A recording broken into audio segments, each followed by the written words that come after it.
I can't even begin to express how many times I've been asked to make this video, so here it is. Everybody always asks me how I get my game from looking like this to looking like this. And I actually have two methods that I'm going to be showing you in today's video. The first one is going to be the method that I normally use, and the second one is going to be a bit more accessible. And the reason I say that is because the way that I normally do it requires you to have a laptop and or a PC, and I know that all of my viewers don't have a laptop or a PC.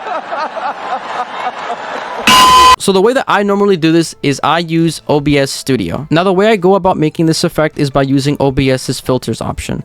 Now I don't actually think a lot of people know about this, but you can actually add filters to your videos. Kind of like how you use Snapchat filters to make yourself look less ugly. So you're going to want to click on the plus, and we're going to add a color key. Go ahead and just accept it. And these are going to be all the default settings, which of course you can go ahead and mess around with yourself. But for the sake of the video, I'm going to be showing you my settings, and I assume that's what most people want anyway. So for the first option, I like to set my setting to just 1. For my smoothness, I like to set it to 84. You can go ahead and just switch it to 84. Opacity, always leave it at 100% because this is the transparency of your video. If you set it to 0, it's just going to be invisible. I sometimes add a little bit of contrast, but for the most part, I usually just have it set to 0. I like to have my brightness around 0.0050, and that's usually how I have it there. The next setting, we're going to add a color correction, and go ahead, just click OK. And this is where pretty much all the magic happens. So for gamma, we're going to leave it at 0. For contrast, we're also going to leave it at 0. Brightness, we don't touch that. For saturation, I actually like to have this around 0.50, which is 0.50. And as you can tell in the background, the game is actually getting a lot more vibrant already. And literally just the other two, leave it as it is. And that's literally it.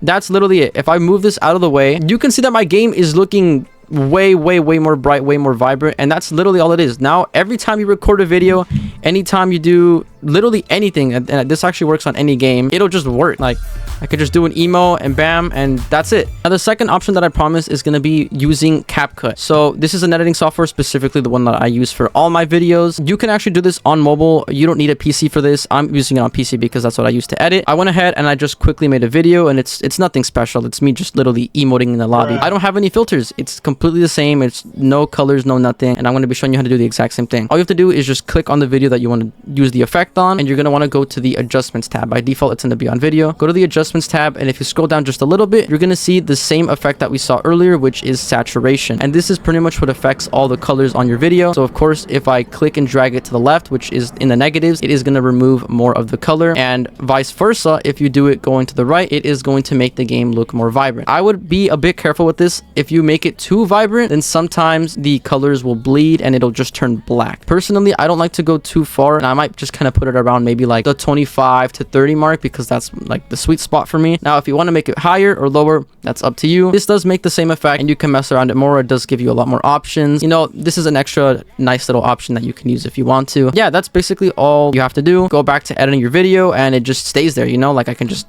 play the video, and it's just like that from beginning to end.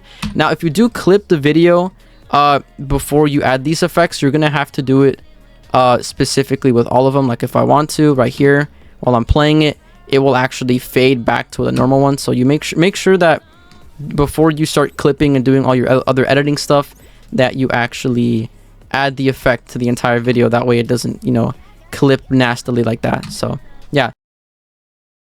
So I just found a third way to do it, and I actually didn't know about this, but as you're uploading a video, there's actually a filters option, which you can add a filter called pop, which pretty much gives you the same effect. Now it's not the highest quality, obviously, since it's directly as you're uploading the video. However, it does give you the exact same effect if that's what you're looking for, and if you don't have access to a PC or CapCut itself, it is right there, and it's pretty convenient. So leave me some recommendations. If there's some stuff that you want me to explain, leave it down in the comments. I take suggestions for videos, clearly because this video was highly suggested by you guys. Just let me know what you guys want to see next. If there's something that you want to learn how to do, let me know, and I will show you guys how to do it. But yeah, that's pretty much the end of the video. I hope you guys enjoyed. A like is always appreciated, and I will see you guys all in the next one. Peace out.